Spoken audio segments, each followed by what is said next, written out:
Hello students, in the previous class we talked about finding the LCM of two numbers using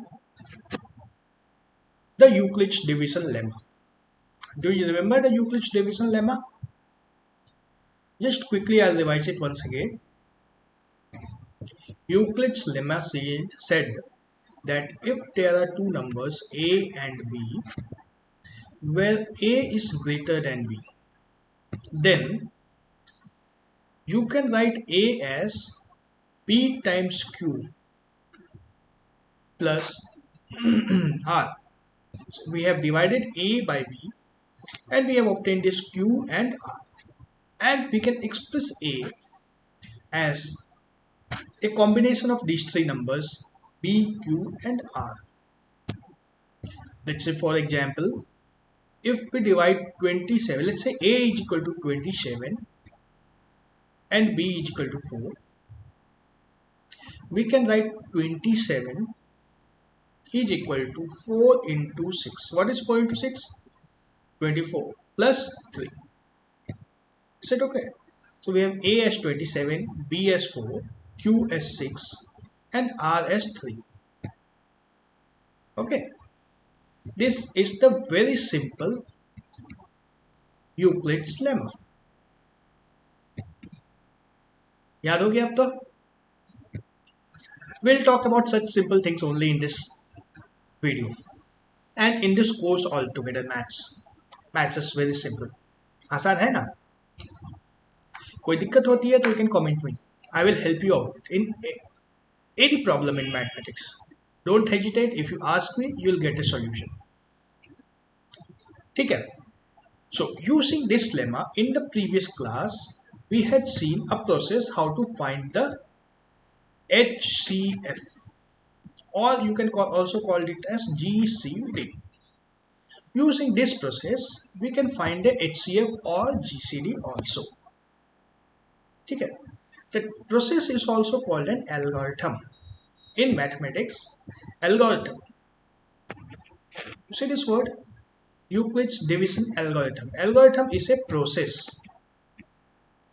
Process to solve a question. Process to do anything is called algorithm. Step by step process. You have to do this and then this and then this and then this and then you will get the answer. Such kind of process is called an algorithm. So now we are going to talk about Euclid's division algorithm. What is this algorithm used for? This algorithm is used to find the HCF or GCD of two numbers. Now, you can always ask, we know how to find the HCF or GCD. Why do you want to learn a new method? You know, everybody knows how to find the HCF or LCM. Yes, everybody does know how to find the LCM. But if I give you big numbers, let's say I give you 97 and 67. How will you find the GCD? Little bit difficult. It is little bit difficult. Now, if I give you 1097 and 1067, then it is still more difficult. है ना? Using the standard process to find the LCM of 1097 and 1067 is difficult. Now, this algorithm will make it very simple to find the LCM of two big numbers. For small numbers, of course, you can go back to the previous method which you already know. But if the number is big, it's better to use this method. Okay, so let's see the method. This is a three-step process. I'll just erase this number. This finding the algorithm is a three-step process. The step 1, step 2 and step 3. Now, step 1, you have to apply the Euclid's division lemma to the numbers. The numbers are C and D. And from that you have to find quotient and remainder. This is the quotient here and remainder here. So you have to write C is equal to D times Q plus R. Just the division lemma. Apply the division lemma to find Q and R. Okay. Once you have got Q and R, if R come to step 2, step 1 is complete, now you have to come to step 2. If R is equal to 0, then D is your HCF. If R becomes 0, if R is equal to 0 here, D is the HCF. This is D, which is the HCF. If R is not equal to 0, you have to apply the division lemma once again, and this time it should be applied to D and R. D will become your C, D will become your C, and R will become your D. Okay, you have to ignore this quotient, and you have to ignore the C, the bigger number. The smaller numbers D and R have to be used. Now again, C will be greater than D, because D is always greater than R, so C is greater than D now. C is greater than D, apply the lemma once again. Again, if you get R to be 0, in step 2, okay, I'll write it again. Again, you have to do C is equal to D times Q plus R. If you get R to be 0, your work is done. You have got the answer. The answer is D. But if you have not got R to be 0, you have to apply the step again and again. That is what step 3 says. Continue the process till the remainder is 0. You have to obtain the remainder 0. Once you obtain the 0 remainder, the D will become the HCF. Okay. Sounds complicated? Okay, I'll make it simple. Let's see one example. Use Euclid's division algorithm to find the HCF of 4052 and 12576. Okay. So you need to find C and D now. सबसे पहले you have to find C and D. What is C? What is D? C is the bigger number. 12576. C is always the bigger number, and D is the smaller number. That is 4052. Once you have the bigger number and smaller number, that is C and D, you have to divide C by D. 12576. Yes, in the examination or in the notebook, you have to do the division right here. Don't go to the last page of the notebook. You have to do the division right in front here. Okay. All the division, multiplication, calculation should be done over here, not on the last page. 4052. 3 times 6, 15, 1, 12. 0, 2, 420. So you can write your 12576 is equal to 4052 into 3 plus 420. ठीक है, this is your C, this is your D, this is your Q, this is your R. Step 1 is complete. R is 0, R is not equal to 0. So this D will become your C. Now your new C will be 4052 and new D will be R, 420. 420. Just carefully you have to apply the process. Again divide C by D. 4052 will be divided by 420, 9 times 0, 18, 37. 8, 6, 2.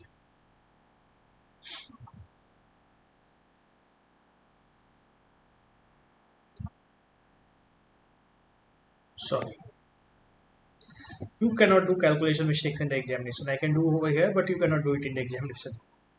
So you'll get 2 over here, 7 over here, and 3 over here.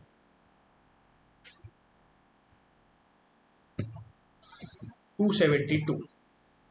So you can write 4052 is equal to 420 into 9 plus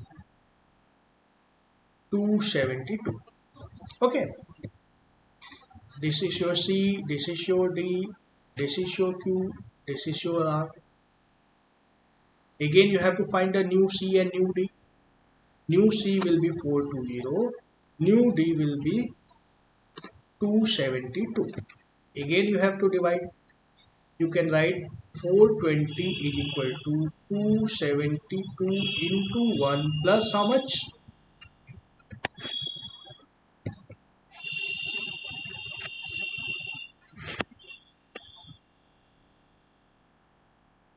148. Is it okay?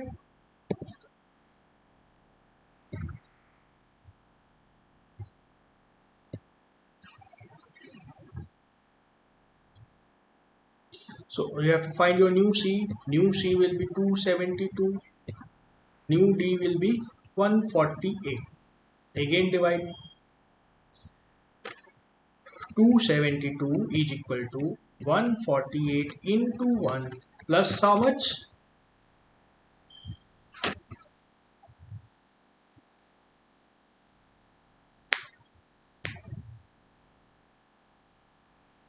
124. Okay. Again find the new C and D. C is 148 now.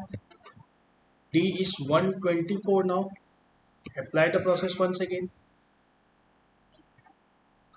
You can write 148 is equal to 124 into 1 plus 24.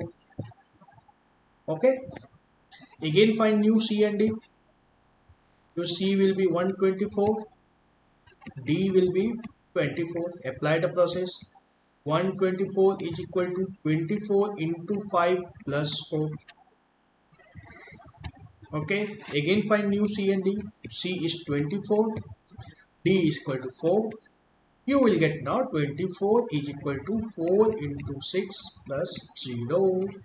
So this 4 is the HCF. Is it okay? So for these two big numbers, the HCF turns out to be 4. Okay. The main thing is to understand the process. You have understood the process, I guess now. Any doubts in the process? If you have to solve it in your notebook on your own, then only you will understand it. Otherwise, it's difficult. Have you tried it?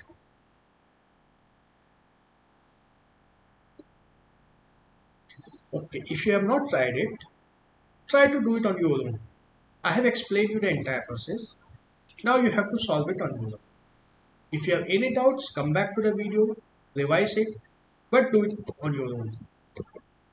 Okay, that's clear now. Let's move on to the example number 2 from the NCERT textbook.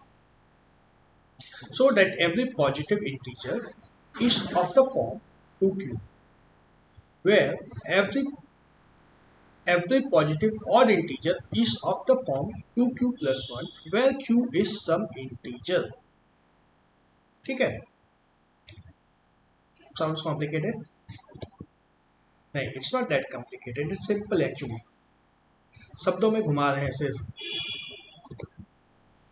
For any number a and b, where b is equal to 2. ठीक है? You have to divide a number, any positive number a, you have to divide it by 2. So if you divide a by 2, what will you get? 2 into some quotient plus 1 remainder. Only that thing can happen. Only this much can happen. When you divide a number a, any number a, when you divide it by 2, you will get 1 quotient and 1 remainder. Now, remainder can be either 0 or it can be 1, because remainder cannot be 2 now. Let's say take a number 10. If you divide it by 2, you will get quotient as 5 and remainder as 0. Take another example. If you take 11, you will get remainder as quotient as 5 once again and remainder as 1. But if you take 12, you will get quotient as 6 and remainder as 0. So remainder can be either 0, either 1 here or 0 like here. So remainder cannot be 2. When remainder cannot be 2, we can write A is equal to 2 times Q plus 1, or A is equal to times Q. These are the only two possibilities. There are only two possibilities now. ऐसा ही दो हो सकता है ना, there cannot be anything else. Where A is any positive integer. A is any positive integer. This A. So if you divide it by 2, you will get one quotient, and remainder can either be 1 or it can be 0. If it is 0, A is even. If it is 1, A is odd. Okay. This is the next question. It is example number 3 from the NCERT textbook. So that any positive odd integer is of the form 4q plus 1 or 4q plus 3, where q is some integer. Now again apply the same process which we had applied it in the previous class. Let's say a is any integer. You have to divide it by 4. If you divide it by 4, you will get 4 times quotient plus a remainder. This remainder can be either 0 or 1 or 2 or 3. Only these many cases are possible. So we can write A as first case can be 4q, or A can be 4q plus 1, or A can be 4q plus 2, or A can be 4q plus 3. Only these 4 cases can be there. Now out of this one is even and this one is even. Isn't it? Clearly you can say 4q is an even number and 4q plus 2 is also an even number. This is not even, because when you divide it by 2, you will get a remainder 1. And this is also odd. So again, when you divide it by 2, this will be completely divisible, and when you divide 3 by 2, you will get remainder 1 and quotient 1. So this is also odd. So these two cases are odd. Case here, one case here. Okay. So that's what the question is asking. So that any positive integer is of the form 4q plus 1 and 4 plus 3. Okay. Let's move on to the fourth question, example number 4. The question says, a sweet seller has 420 kaju burfis and 130 badam burfis. She wants to stack them in such a way that stack has same number and they take up the least area in the tray. What is the number that can be placed in each stack for this purpose? Now you have to understand the question. There are 420 kaju burfis and 130 badam burfis. It has to be placed in a tray. Let's say this is a tray. Let's assume this is the tray. Okay. Now what are the conditions? She wants to keep it in stacks. Let's say this is a stack of kaju burfi, another stack of kaju burfi, another stack of kaju burfi, and let's say there is another now the stacks of badam burfis like this. Okay, you have to place it like this. Each stack has some number of burfis like this, like this. Henna. Now, do you understand? If the height of each stack goes up, the number of stack will go down. Henna. Each stack, if the height goes up, it will take less area. Like you can spread your books, 2 books here, 2 books here, 2 books here. It takes a lot of space. If you put all the books in one stack, it takes less space. Similarly with the burfis, if you spread it all across, it will take a lot of space. If you put one on top of another, it will take less space. Now the condition is each of the stack should have equal number. So each of the stack should be of equal height. You have to find the number of burfis that can come in each stack. Okay, so kaju burfis are 420 and badam burfis are 130. you have to find a number which divides 420 also and which divides 130 also. That means you have to find the GCD or HCF. So your C is 420 here, D is 130 here. Now you can find 420 is equal to 130 into 3 plus 30. है ना? Now again you have to find your new C. New C is 130. New D is 30. Apply the process. 130 is equal to 30 into 4 plus 10. Again find your new C. C is 30 now. D is 10 now. So you can write now 30 is equal to 10 into 4 plus 0. 10 into 3 plus 0. Sorry. 10 into 3 plus 0. So you have got a 0 here. So this 10 is the answer. 10 is the HCF. That means each of these stacks will have 10 burpees.